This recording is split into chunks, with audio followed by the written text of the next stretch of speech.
wajadaka 'ailan fa'aghna, dan bukankah kesulitan-kesulitan finansial, kesulitan-kesulitan ekonomi, kesulitan dalam menjalani hajat hidup, itu pun aku selesaikan dengan mengirimkan orang-orang terbaik kepadamu, baik itu keluargamu ataupun juga istrimu saat ini, yaitu Sayyidah Khadijah.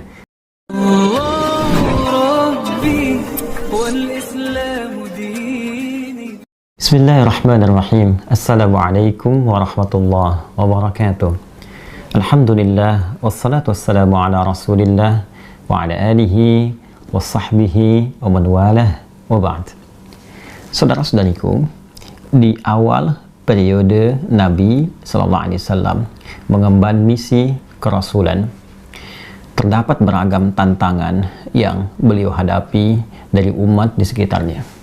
Tidak sedikit bahkan tuduhan dilancarkan, serangan-serangan verbal, bahkan dalam satu kesempatan ada yang menyebut Nabi SAW tengah mengalami kegilaan. Ada yang menuduh Nabi ditinggalkan oleh Rabbnya, oleh Allah Subhanahu wa Ta'ala, karena ada fase penurunan wahyu yang belum turun pada saat itu. Ada yang menyebut beliau dengan tuduhan hoax, menyebarkan bahwa beliau seorang penyair, beliau terkena penyakit tertentu, dan tuduhan-tuduhan lain yang melahirkan teror-teror verbal atau bahkan juga gangguan fisik baik kepada beliau ataupun sahabat-sahabat Nabi Sallallahu Alaihi Wasallam.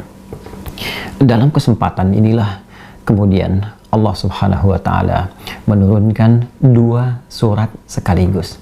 Yang dahsyatnya, dengan dua surat ini Allah ingin mengentaskan segala kegundahan yang dirasakan.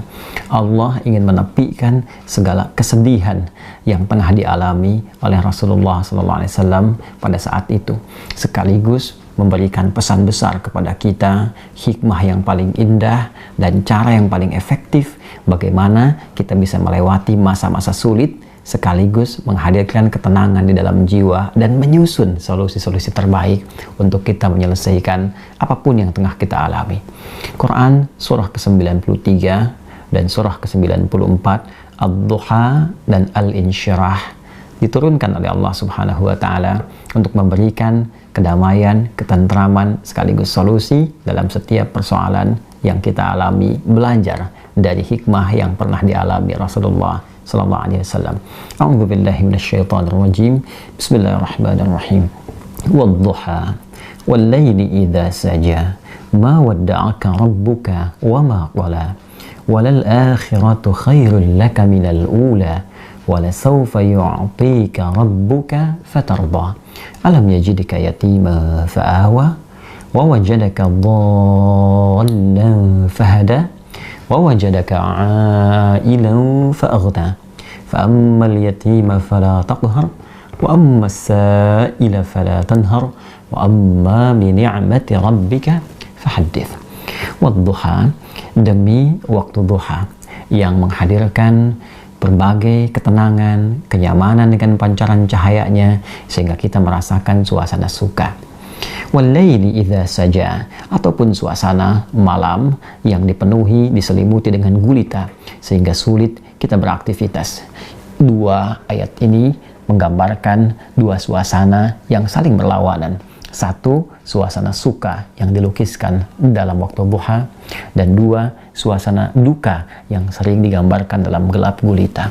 Allah ingin menegaskan, ya Muhammad sallallahu alaihi wasallam, tanamkan dalam jiwamu, aku bersumpah demi keadaanmu yang dalam keadaan suka ataupun dalam keadaan duka seperti gelap gulita, ma wadda'aka rabbuka wa ma qala, maka Rabbmu yang merawatmu, menyayangimu, memperhatikanmu tidak akan pernah meninggalkanmu sedikit pun, baik dalam keadaan suka ataupun duka. Aku akan menyertaimu dan memberikan solusi dalam setiap persoalanmu.